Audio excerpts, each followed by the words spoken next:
रोज जेवणानंतर जर का तुम्ही हा पदार्थ एक चमचा खाल्लात ना, तर तुमची हाडं बळकट होतील, केस मजबूत होतील, वाताचा त्रास होणार नाही आणि गुडघेदुखी पळून जाईल. काय आहे पदार्थ बघायचं का? नमस्कार, मी दमयंती तुमच्या सगळ्यांचं मनापासून स्वागत करते. इथं मी ना सुकं खोबरं खिसून घेतलं आहे. अगदी हा मोठा चमचा जो आहे ना, ते 2 चमचे भरून. आता हे आपण छान खरपूस लोखंडी कढईमध्ये लालसर होईतोपर्यंत भाजून घेऊया. आता हे भाजलेलं खोबरं एका ताटामध्ये काढून घेऊया. आता खोबऱ्यानंतर हे अर्धी वाटी जवस घेतलेले आहेत.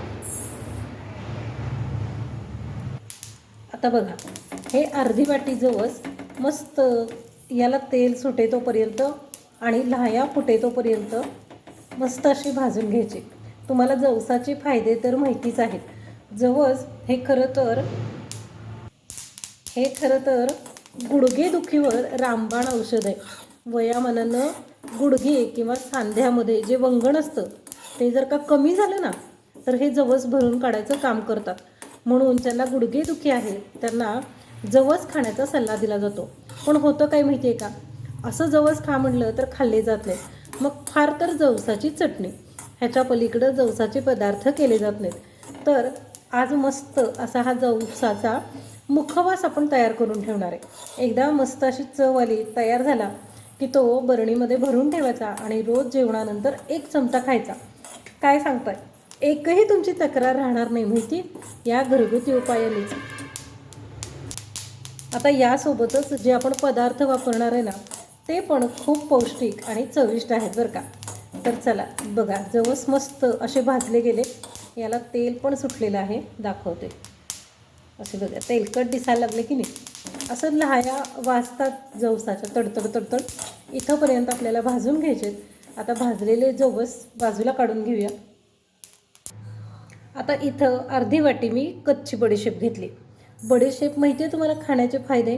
एकच माहिती असेल की अपचन होत नाही, तर नाही, आपली दृष्टी सुधारायचं काम बडीशेप करते. बडीशेप जर का तुम्ही रोज खाल्ली ना, पण ती खाताना एका ठराविक साहित्यासोबत खायची, तर आपला चष्मासुद्धा पळून जातो माहिती आहे, दृष्टी सुधारते.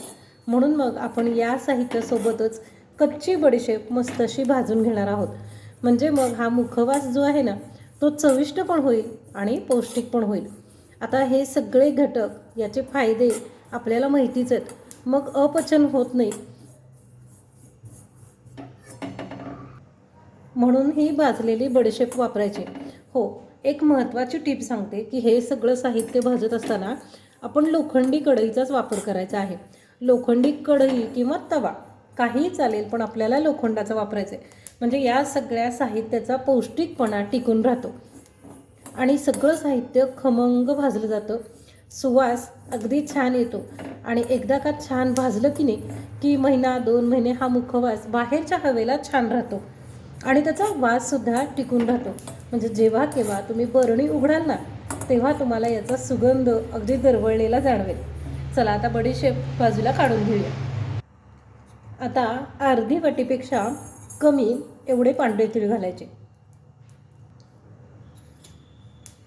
तीळ थंडीच्या दिवसामध्ये शरीराला ऊब द्यायचं काम करतात, हाडं बळकट करतात, म्हणून तीळ आपण वापरणार आहोत. पण हो, उन्हाळ्याच्या दिवसामध्ये आपल्याला जर हा मुखवास खायचा असेल ना, तर उष्णता होऊ नये म्हणून तिळाचं प्रमाण कमी ठेवले. तर बडीशेपच्या निम्मे आपण इथं तीळ घेणार आहोत. हे प्रमाण तुम्ही सीझननुसार कमी जास्त करू शकता. म्हणजे थंडीच्या दिवसामध्ये थोडेसे जास्ती तीळ वापरायचे आणि उन्हाळ्यामध्ये कमी वापरायचे. पण हा मुखवास करताना तीळ घालायला मात्र अजिबात विसरू नका. आता हे तीळ छान तडतडत आहेत, हे बाजूला काढून घेऊया. आता 1 चमचा ओवा भाजून घ्यायचा. ओवा हा पाचक पण आहे आणि वातविकार कमी करतो. वाताचा त्रास असेल किंवा वजन कमी करायचं असेल, चरबी कमी करायची असेल ना, तर ओवा खूप गुणकारी औषध आहे. तर हा ओवा कच्चा जर खाल्ला ना, तर पोटात किंवा तोंडात सुद्धा जळजळ होते.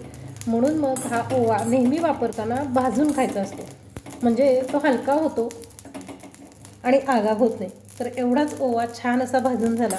हा ओवा आता आपण बाजूला काढून घेऊया.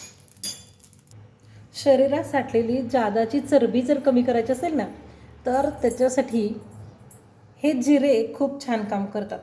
म्हणून आपण अगदी 1 चमचा जिरे ते सुद्धा छान असे भाजून घेऊया.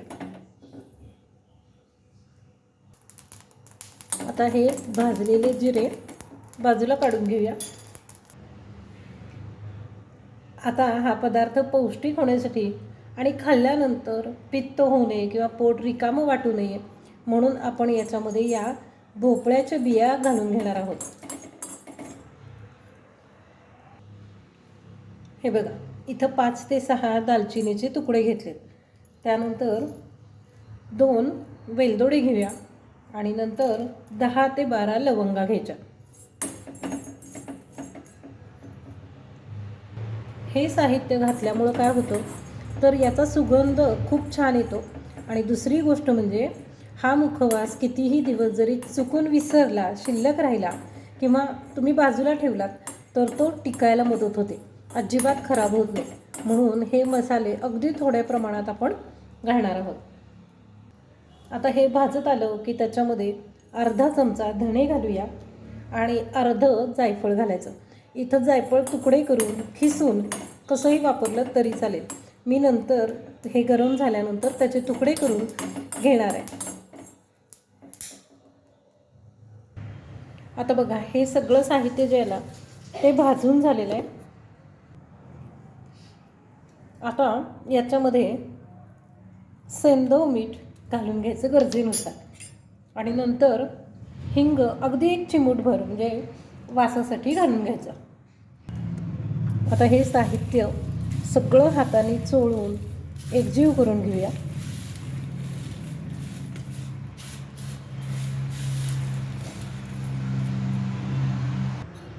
आता आपण हा जो मसाला भाजून घेतला ना याच्यामध्ये अगदी थोडासा म्हणजे चिमूटभर होईल 1 काताचा तुकडा घालून घ्यायचा.